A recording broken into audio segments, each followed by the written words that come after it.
Esta vez resolveremos un problema que, pues bueno, debe o más bien va a ser relacionada con la temperatura que tenemos en un chip de silicio, muy parecido a esas compuertas, ¿no? Estos integrados que colocamos en placas para el control electrónico o cuestiones de este estilo, ¿no?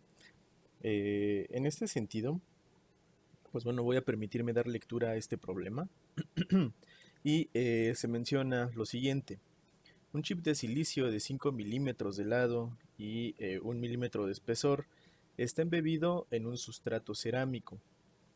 ¿Esto qué implica? Bueno, que el sustrato cerámico, pues bueno, va a funcionar como un material que no permita la transferencia de calor. Generalmente, pues bueno, se tienen estas propiedades refractarias, ¿verdad? Y consideramos al material como un material que promueve una condición adiabática. En ese sentido, pues bueno, vamos a suponer que, o aquí en la parte del enunciado nos dice que no hay transferencia de calor en el sustrato adiabático. Después continúa: en estado sólido el chip tiene una entrada de potencia eléctrica de 0.225 watts. ¿Qué significa esto? Pues bueno, que a lo mejor ya nos pueden dar la potencia o nos pueden dar la corriente y la diferencia de potencial y nosotros calcular la potencia. Entonces lo que significa es que el circuito pues se le está inyectando una determinada corriente y un determinado voltaje, y las magnitudes en conjunto promueven una cantidad de potencia de este orden. Posteriormente nos menciona: la parte superior del chip está expuesta a una sustancia de enfriamiento cuya temperatura es de 20 grados centígrados. Entonces nos menciona que del chip completo simplemente la parte superior es la que se encuentra en contacto, por así decirlo, se encuentra expuesta a una sustancia que va a provocar un enfriamiento. De esta oración nosotros podemos ya identificar que va a haber una transferencia de calor, pero a través de convección. Dado que no tenemos un objeto sólido que esté en contacto con él o alguna cuestión parecida, ¿no? En ese sentido, pues bueno, sabemos que por esta oración va a haber un fenómeno de convección que se va a caracterizar por la transferencia de calor de este sistema. Posteriormente nos menciona: el coeficiente de transferencia de calor para la convección entre el chip y la sustancia de enfriamiento. Bueno, aquí reafirma, ¿verdad?, el fenómeno de transporte de calor. Y nos dice que es de 150 watts sobre metro cuadrado por Kelvin. Y posteriormente nos enuncia: si la transferencia por conducción entre el chip y la sustancia es despreciable, es decir, no vamos a considerar ninguna aportación de fenómenos de conducción, entonces nos dice: determine la temperatura del chip en grados Celsius. Este problema es relativamente sencillo, simplemente lo que nos trata digamos, el reto, ¿no? Lo que nos trata de ejemplificar el reto, pues es propiamente la parte de que nosotros eh, podamos extraer los conceptos y adaptarlos. Pero bueno, fuera de ello no implica un reto mayor. De tal forma que vamos a poner en contexto el sistema que nosotros tenemos.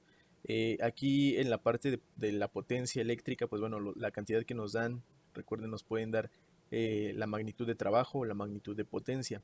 Siempre que nos den la magnitud de potencia, entonces vamos a trabajar con la derivada del trabajo. Que bueno, voy a retomar más adelante. Sin embargo, podemos ver aquí que como la potencia está entrando al sistema y no está saliendo de él, la potencia será negativa. De tal manera que, planteando el sistema, pues tendríamos algo parecido a esto. Tenemos el sustrato cerámico, que es esta área gris. Tenemos el integrado, ¿verdad? O el circuito en estado sólido, que está ilustrado por esta caja naranja. Y aquí tenemos diferentes propiedades. Por ejemplo, tenemos que esta caja el integrado, que es la parte que va a tener una determinada potencia entrante, pues va a tener unas dimensiones de 5 milímetros por 5 milímetros, es un área cuadrada. Y en la parte de la distancia en Z, el espesor, va a ser de 1 milímetro. Sin embargo, nos mencionan que lo único que va a participar en la parte de transferencia de calor va a ser la superficie que se encuentra, digamos, en el top de esta estructura, es decir, un área de 5 por 5 milímetros, que sería esta parte. Aquí tenemos, bueno, una representación de las entradas de la diferencia de potencial, de corriente, que bueno, ilustra aquí que precisamente la potencia se está introduciendo con esta magnitud, y como se está introduciendo al sistema, pues bueno, ocupa un signo negativo. Nos proporcionan la temperatura que nosotros tenemos en la parte de la sustancia, y nos preguntan la temperatura del integrado. También nos dan una constante de transferencia de calor, y pues bueno, estos son los datos. Este es el sistema que nosotros tenemos. Entonces es un sistema sencillo. Tenemos el circuito, se encuentra en una base. Este circuito está trabajando de alguna manera que, bueno, desconocemos. Puede ser cualquier situación, ¿no? Ya sea un 555, ya sea alguna otra cuestión. No hay ningún inconveniente por ello. Se puede adaptar, ¿no? Realmente la función que realice el integrado, pues ahorita no es algo que sea de interés para nosotros en ese sentido. Eh, de tal manera que, bueno, este ejercicio se puede adaptar a diversas situaciones que nosotros podamos estudiar. Por ejemplo, en el cálculo de la temperatura que pueda adquirir un circuito determinado, si tenemos colocado en él una potencia también determinada. Y bueno, y lo queremos enfriar, ¿no? Tiene esa versatilidad que lo podemos adaptar.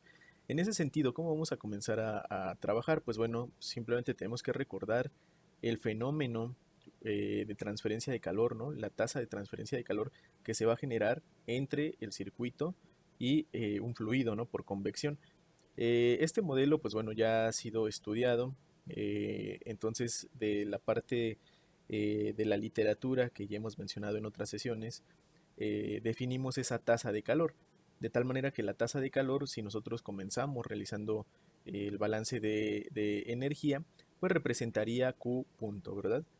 En ese sentido, ese Q punto es lo que me va a permitir relacionar la temperatura del circuito con las demás características. Nos tenemos que auxiliar de los datos que nos dan. Entonces, bueno, para ello comenzamos con un balance de energía. Como los datos que nos dan es potencia, pues bueno, es conveniente plantear la forma diferencial del balance de energía, que es simplemente en términos de potencia, ¿verdad?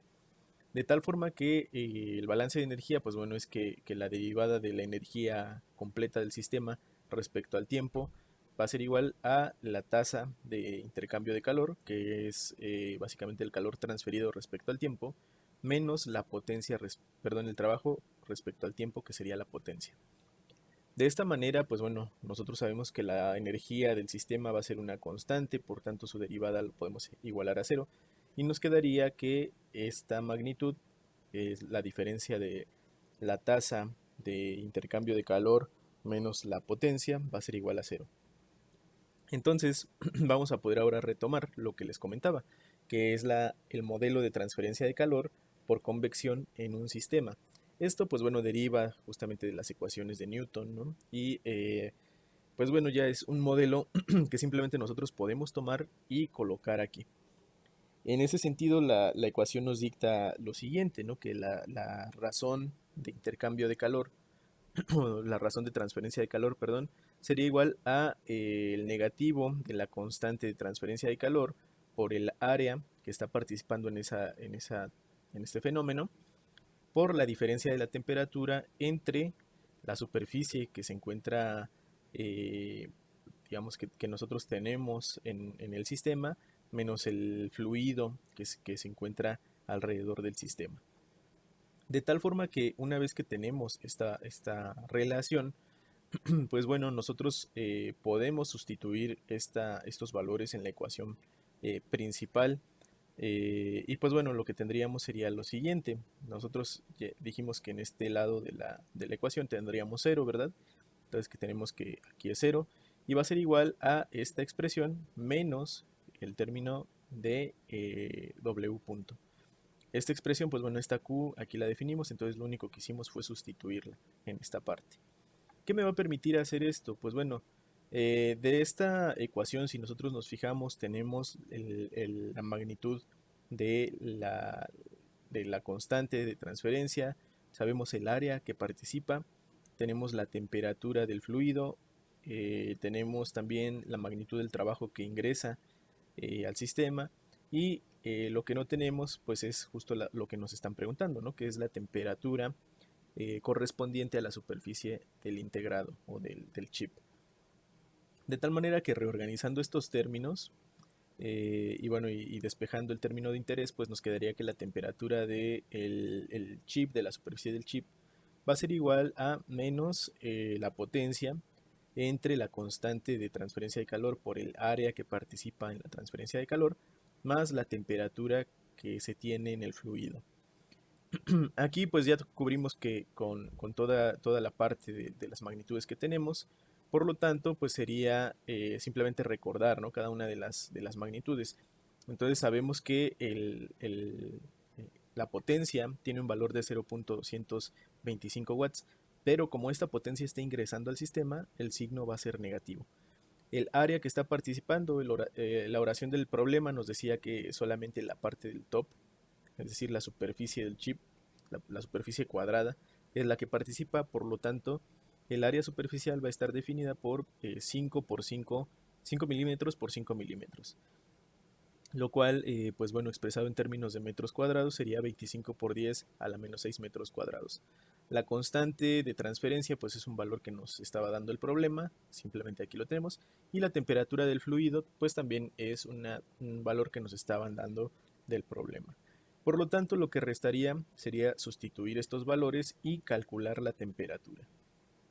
De esta manera, lo que tenemos pues es que en esta parte la temperatura de la superficie del chip va a ser igual a menos el valor de la potencia, que es este valor negativo, entre la constante, ¿verdad?, de transferencia de calor, que es este valor, por el área, que sería 25 por 10 a la menos 6 metros cuadrados, más la temperatura del fluido, que es 293 Kelvin.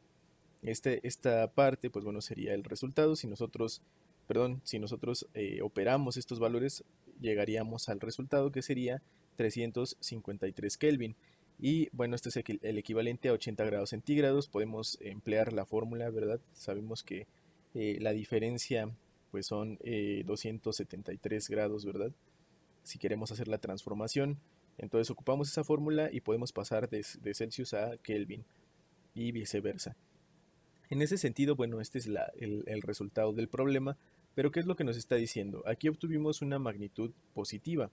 Por lo tanto, de acuerdo a la convención que usamos entre los signos para la transferencia de calor, pues bueno, sabemos que el calor está pasando del sistema hacia el exterior.